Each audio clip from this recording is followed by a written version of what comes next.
Καλώς ήρθατε στο Hexis App, την εφαρμογή όπου πλέον τα εργοτάξια μας θα είναι υπό έλεγχο. Στο Hexis γίνεται ημερήσια καταγραφή όσων συμβαίνουν στο εργοτάξιο, ελλείψεις, παραγγελίες και εντολές σε συνεργάτες, τεκμηριωμένες με φωτογραφίες και βίντεο σε πρώτο χρόνο.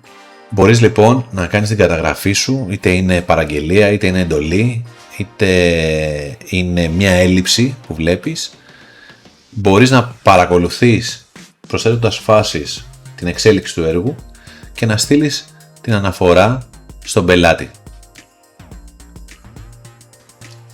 Οι λειτουργίες του Hexis είναι οι εξής: καταγράφεις εργοταξίου, όπου μπορώ να έχω παραγγελίες, να καταγράψω ελλείψεις κάνοντας χρήση της φωνητικής εισαγωγής.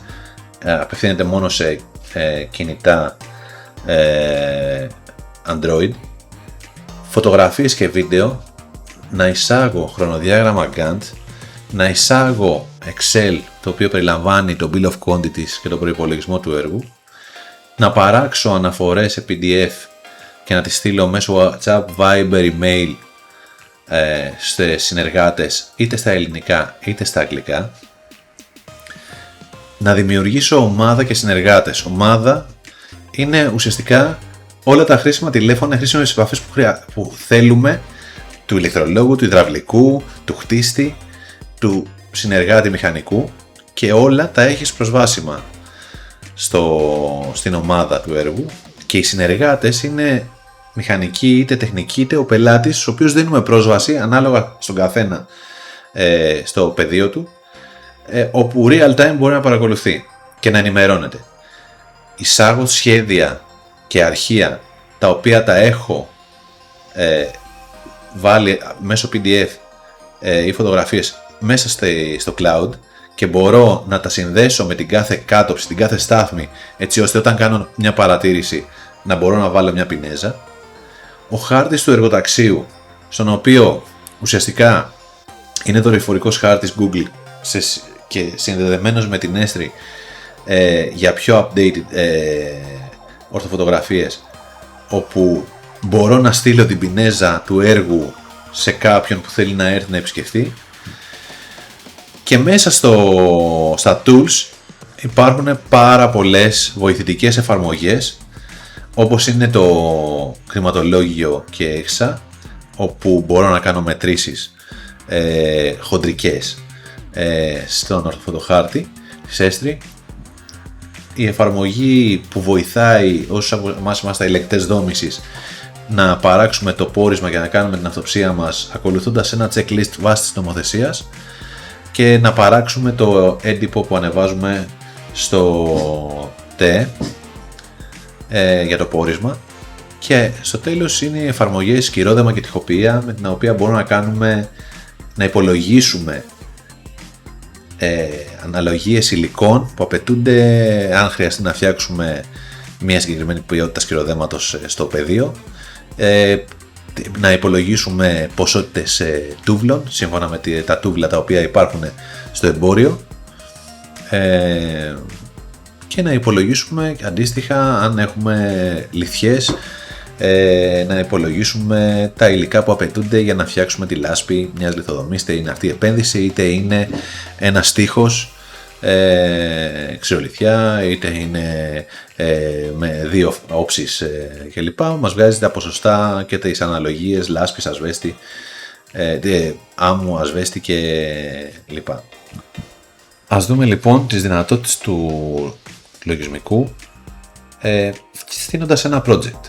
Καταρχάς, η πάνω μπάρα έχει την αρχική οθόνη, έχει τον ήλιο, στον οποίο στο κινητό όταν είμαστε έξω στο πεδίο έχουμε θεματάκια φόντο ημέρας, φόντο νύχτας, αλλάζει το contrast, σου λέει πάντα ποιος είσαι, έτσι, σου δείχνει τι πλάνο έχεις, την έξοδο, ο οδηγός, στον οποίο έχουμε τις οδηγίες χρήσης, έτσι, αλλά και τον πλήρη οδηγό σε PDF,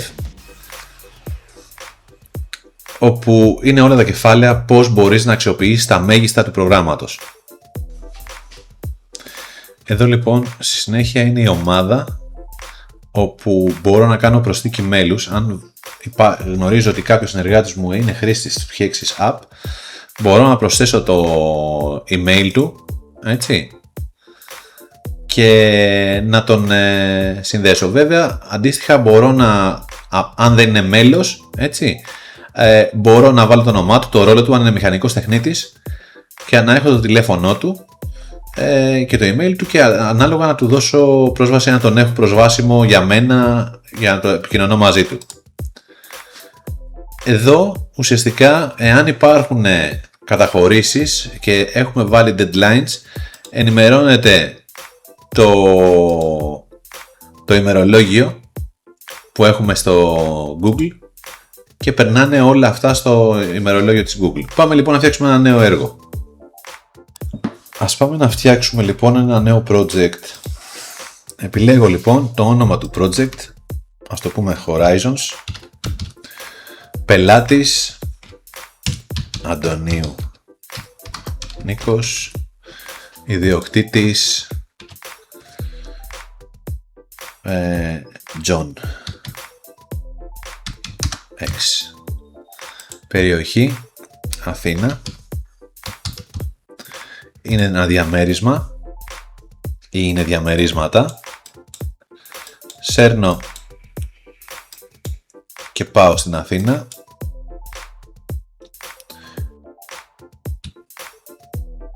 και επιλέγω και βάζω μια πινέζα. Απευθείας μου βγάζει ότι είμαι στο Περιστέρι.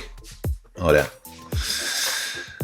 Πατάω αποθήκευση και πλέον βλέπω ότι το Horizons του κυρίου Αντωνίου Νίκου είναι περασμένο έργο.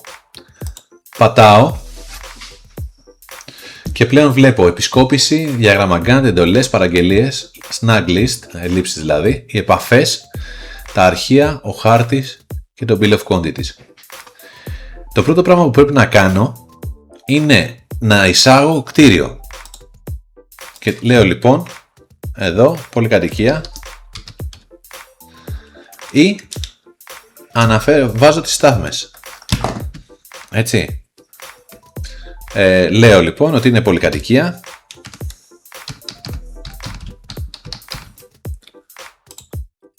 Όροφη, και λέω ότι είναι υπόγειο συν 0 στην πιλωτή συν 1 συν 2 συν 3 συν 4 συν δώμα. Οκ. Τύπος διαμερίσματα.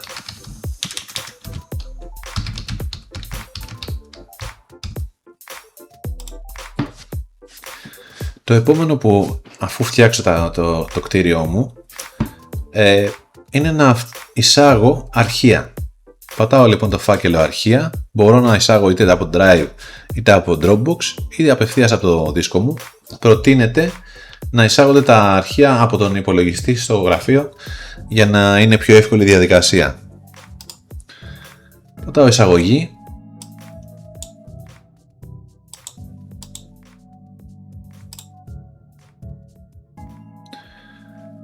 Εδώ με ρωτάει αν είναι απλό αρχείο ή είναι κάτωψη. Ναι, είναι κάτωψη. Που αφορά όλο το έργο. Την πολυκατοικία. Τι είναι αρχιτεκτονικά. Σε ποιον όροφο. Έτσι. Ας πούμε λοιπόν ότι είναι το υπόγειο.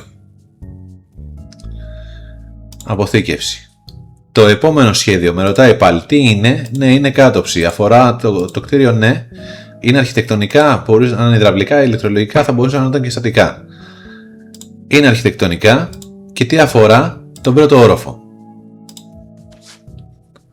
Εδώ, πατώντας εδώ, κάνω χαρακτηρισμό, εδώ βλέπω το σχέδιο. Ξανά στην επισκόπηση. Πάω λοιπόν νέα καταγραφή. Πατάω το τεράστιο πράσινο κουμπί, νέα καταγραφή. Τι είναι, εντολή, παραγγελία, έλλειψη. Ας πούμε ότι είναι έλλειψη. Το κτίριο αφορά την πολυκατοικία, κάτωψη που θα επικεντρωθούμε στο ισόγειο. Πάμε. Εδώ λοιπόν εγώ μετακινώ με το δάχτυλό μου το σχέδιο στο κινητό και τοποθετώ το σημείο στο οποίο είδα κάτι και θέλω να κάνω παρατήρηση. Κατηγορία, στον όροφο, παρατήρηση, και βάζω ελέγξτε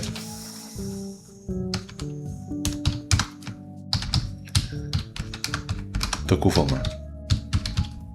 Θα μπορούσα να κάνω και φωνητική εντολή. Ποιος είναι ο υπεύθυνος? Ας πούμε ότι είναι ο Μίλτος. Έχω deadline και πρέπει να βάλω deadline. Ας πούμε ότι υπάρχει deadline και πατάω να μπει φωτογραφία. Εδώ τώρα δεν έχω κάποια φωτογραφία έτοιμη. Ας πούμε αυτή. Όταν εισάγω φωτογραφία, τότε βλέπω ότι στη φωτογραφία έχω δύο πινέζες. Η αριστερά μπλε είναι η θέση λήψης της φωτογραφίας, οπότε εγώ στάθηκα εδώ και τραβάω, τοποθετώ τη θέση μου ουσιαστικά, ή τοποθετώ το σημείο στο οποίο τραβάει η φωτογραφία, και αντίστοιχα εδώ έχω την επιλογή να σχεδιάσω, να δείξω κάτι, να σχεδιάσω οτιδήποτε ή να βάλω κείμενο.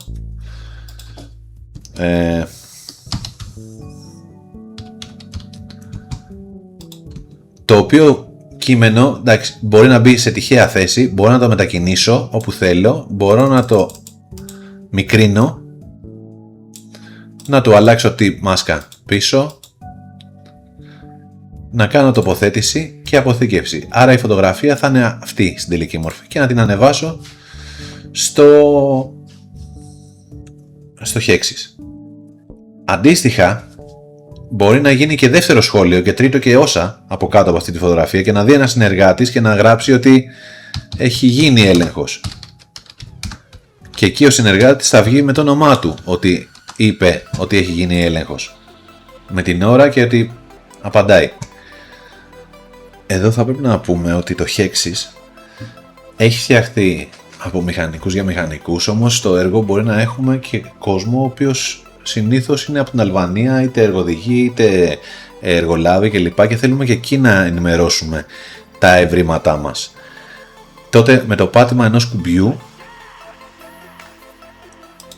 όλα γίνονται αλβανικά για να μπορεί και ο συνεργάτης να καταλάβει και να γεφυρώσουμε το γλωσσικό χάσμα και να ξεπεράσουμε το δεν κατάλαβα τι μου πες.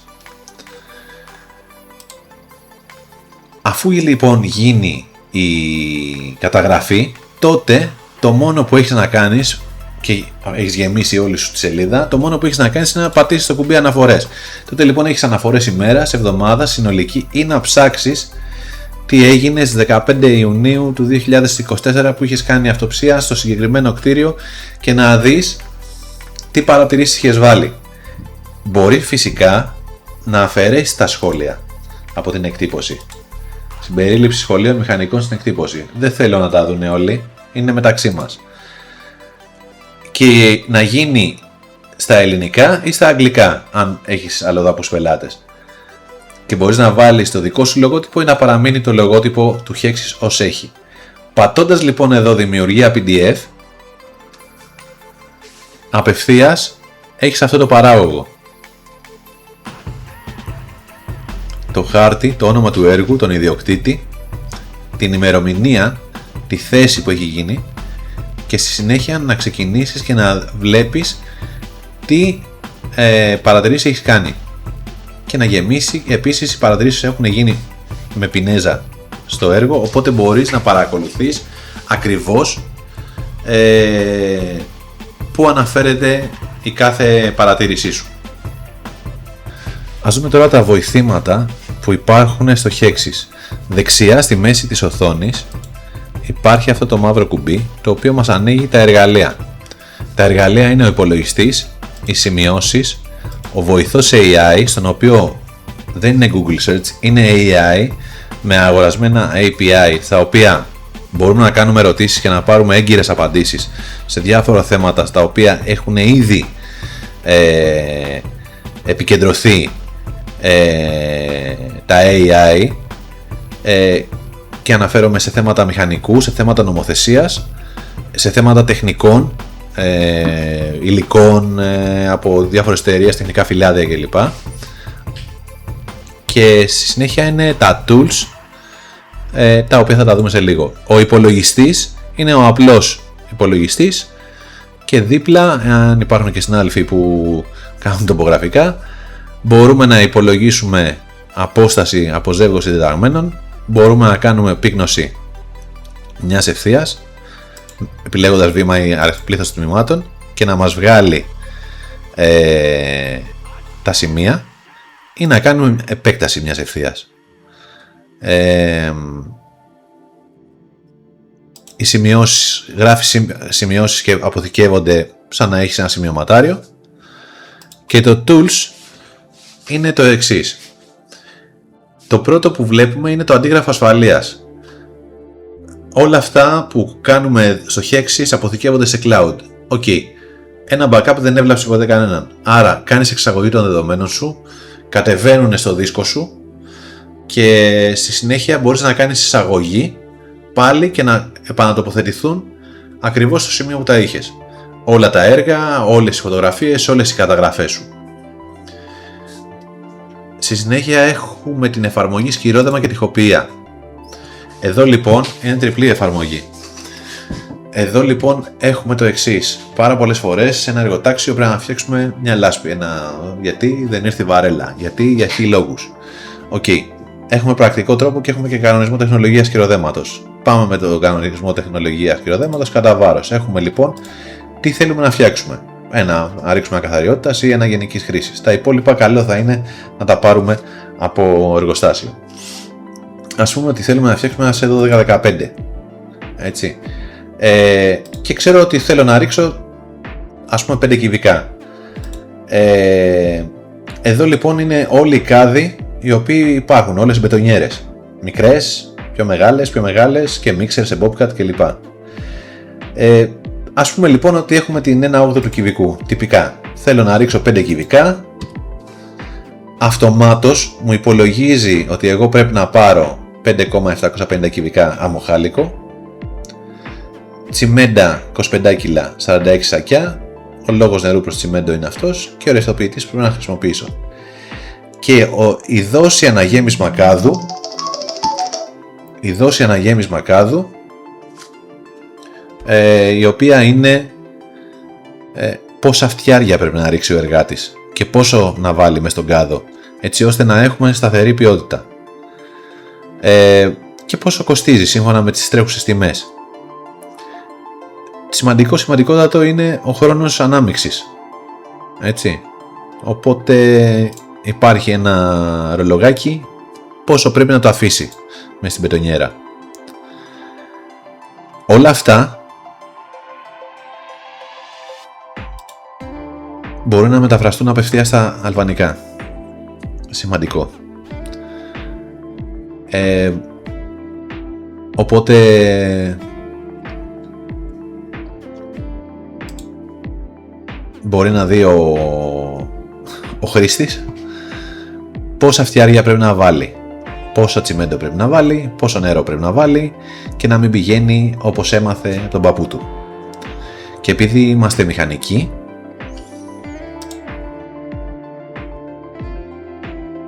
εδώ υπάρχει κάθηση εικόνου Abrams για επιτόπου μέτρηση στο εργοτάξιο, τα δοκίμια για να δούμε την αντοχή και πρακτική έλεγχη νερού προς τσιμέντο επιτόπου, η υγρασία της άμμου κλπ. Τι πρέπει να κάνουμε. Επόμενο βοήθημα είναι η τοιχοποιία. Εδώ λοιπόν μπορώ να του εισάγω το μήκος του τοίχου, το ύψος του τοίχου, ας πούμε 2,6 μέχρι το δοκάρι, να αφαιρέσω παράδειγμα τις πόρτες, έτσι, ή τις μπαλκονόπορτες και τα παράθυρα, ας πούμε ότι έχω 3 τετραγωνικά, να επιλέξω τι τοίχο έχω, δρομικό, διπλά δρομικό, μπατικό, να επιλέξω από τα τούβλα του εμπορίου, ας πούμε ότι έχω ορθομπλοκ, να βάλω τον πάχος αρμού του κονιάματος, ας πούμε 1 εκατοστό, τα σενάζ που έχω στον τοίχο είναι 2, παράδειγμα, το πάχος του Σενάζ είναι 10 εκατοστά και εδώ λοιπόν μου βγάζει ότι για τα τούβλα τα ορθομπλοκ έχω καθαρή επιφάνεια 660 τετραγωνικά, τα τούβλα μου είναι 132 τεμάχια με φύρα 140 τεμάχια και θα χρησιμοποιήσω και τόσο κονιάμα. Και το κόστος των υλικών μου είναι 52 ευρώ, οπότε ξέρω τι πρέπει να παραγγείλω, υπολογίζοντας και τη φύρα. Η τρίτη εφαρμογή είναι η λάσπη, δηλαδή να υπολογίσω τι υλικά χρειάζομαι για να φτιάξω λάσπη για χτίσιμο, λάσπη για επένδυση πέτρας ή ένα πέτρινο τοίχο. Πάλι υπολογίζω το μήκος του τοίχου, το ύψος του τοίχου, αν έχω ανοίγματα, αν είναι τούβλα, έτσι, και μου βγάζει τα υλικά που πρέπει να πάρω σε άμμο, τσιμέντο, ασβέστη και νερό. Αντίστοιχα, αν έχω επένδυση πέτρας, θα με ρωτήσει αν είναι χωρίς αρμό, ξερή όψη τύπου λεπενούς, σχιστόπλακες, αν έχω λεπτό αρμό τετραγωνισμένη πρέσα άρτας παραμυθιάς καρίστου, οπότε έχω λιγότερο ποσοστό λάσπης στο υλικό, πολυγωνική, να κάνω μοσαϊκό, παραδοσιακή με εμφανή αρμό, ακανόνιστη λατομείου ή ρουστίκ, ακανόνιστη με χοντρό αρμό. Ας πούμε λοιπόν τι έχω αυτήν εδώ. Η αρμή θα είναι ένα ποσοστό 18% του όγκου της πέτρας και εξομάλυνση πίσω από την πέτρα, γιατί πρέπει να κουμπίσει κάπου, αφού είναι επένδυση, ότι είναι το 20%. Η σύνθεση της λάσπης, ας πούμε ότι είναι 10 τσιμέντα, 25 κιλά στο κυβικό λάσπης, τα σακιά του ασβέστη και το νερό μου, και έτσι λοιπόν υπολογίζω πόσο κοστίζει και τι πρέπει να παραγγείλω. Έτσι, τσιμέντο πρέπει να πάρω 6 σακιά, ασβέστη 2 σακιά και άμμο 1 σάκο για τη συγκεκριμένη επιφάνεια. Και αντίστοιχα, αν έχω να φτιάξω ένα πέτρινο τοίχο, έχω ημιλαξευτή μερικώς δουλεμένη, ακατέργαστη, λαξευτή ισοδομή. Βάζοντας λοιπόν αλλάζουν τα ποσοστά. Η επόμενη εφαρμογή που συναντάς είναι το RTK Checklist. Ουσιαστικά είναι ένα checklist για να στήσω base και rover, αν κάνεις τοπογραφικά, το οποίο σε βοηθάει να κάνεις μια σειρά από εργασίες για να στήσεις το base σου σωστά, είτε στηθείς σε γνωστό σημείο είτε σε αυθαίρετο σημείο,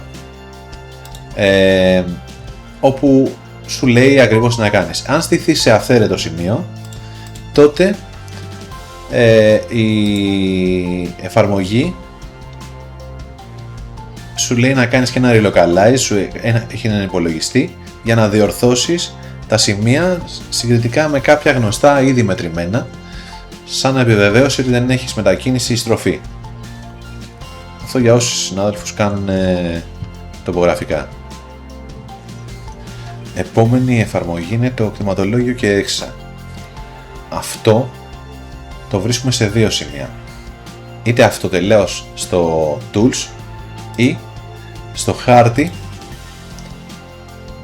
που έχω οδηγίες ή το στυλ Επινέζα και μπορώ να στείλω με SMS, WhatsApp και Viber σε συνεργάτη ή επισκέπτη τη θέση του εργοταξίου, ή εδώ στο Exakaec, το οποίο μου ανοίγει αυτό που είδαμε πριν. Πάμε λοιπόν εδώ.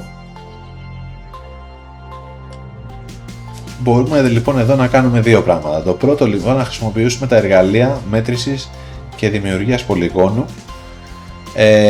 που βλέπουμε αριστερά. Η μέτρηση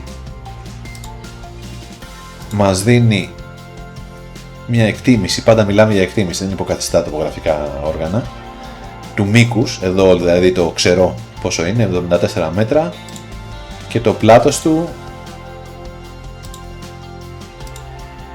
38 μέτρα, ή να δημιουργήσω ένα πολύγωνο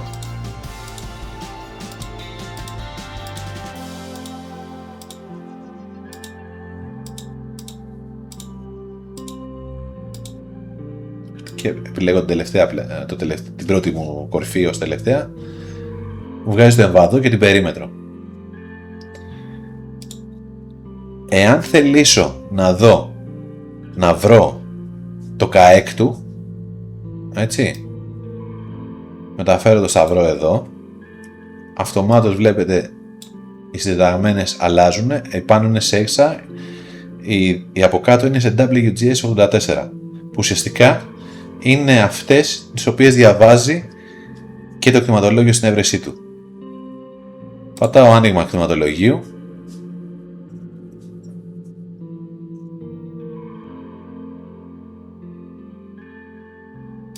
Με βγάζει εδώ που ήμουνα και αυτομάτως έχω δει και το ΚΑΕΚ. Τελευταία εφαρμογή από τις δυνατότητες που σου δίνει το Hexis App είναι ο έλεγχος δόμησης. Για όσους συναδέλφους είναι ελεγκτές δόμησης, ουσιαστικά έχουν καταχωρηθεί βάσει νομοθεσίας οι κατηγορίες του έργου και αν είναι αρχικός, ενδιάμεσος ή τελικός έλεγχος. Μπορείς λοιπόν να παράξεις το πόρισμά σου σε κλάσματα δευτερολέπτου. Ας πούμε λοιπόν ότι έχω κατηγορία Β, ότι είμαι αρχικό έλεγχο. Εδώ λοιπόν μου βγάζει checklist τα υποχρεωτικά σημεία ελέγχου βάσει νομοθεσίας. Τι πρέπει να ελέγξω. Δεν υπάρχει πλέον αυτό το βλέπεις, το άλλο δεν το βλέπεις. Έτσι. Είναι αυτά.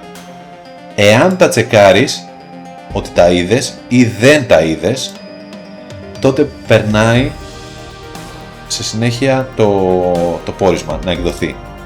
Εδώ λοιπόν κάνεις περιγραφή του έργου, νέα διόρροφη, βάζεις τον αριθμό της οικοδομικής άδειας, παράδειγμα, επιλέγεις την επιφάνεια. Είναι σημαντικό να μπει επιφάνεια για να προκύψουν οι αμοιβές, έτσι. Ας πούμε ότι είναι 450 τετραγωνικά, πόλη Αθήνα, οδός, περιοχή, ό,τι να είναι. Ο κύριος του έργου Παπαδόπουλος.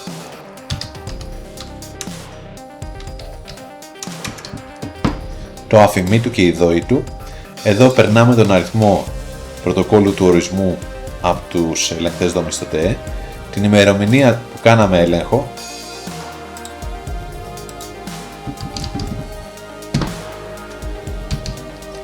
σε ποια πολεοδομία υπάγεσαι, ας πούμε Αθηνών,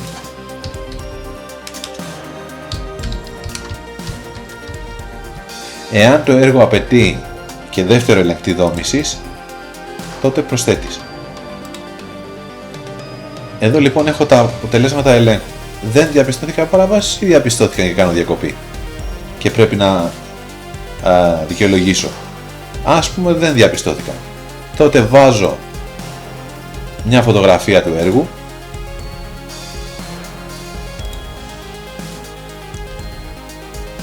μπορώ να έχω μαζί μου από το γραφείο, να έχω φορτώσει τα σχέδια τα οποία πρέπει να τσεκάρω με το κατασκευασμένο. Εδώ λοιπόν μου βγάζει ότι σε αυτόν τον έλεγχο για αυτή την επιφάνεια πρέπει να αμοιφθώ με 200 ευρώ. Και εδώ λοιπόν κατεβάζω είτε ένα docx είτε κάνω εκτύπωση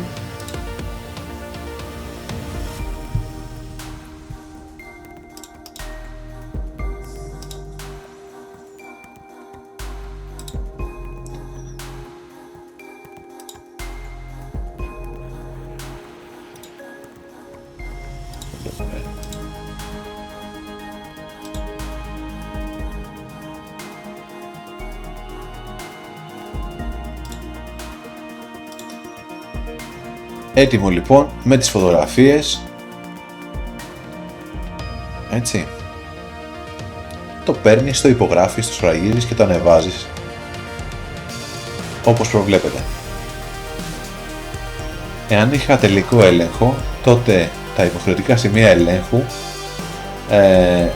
είναι όλα αυτά και οι ειδικές χρήσεις αν απαιτούνταν. Ουσιαστικά τσεκάρονται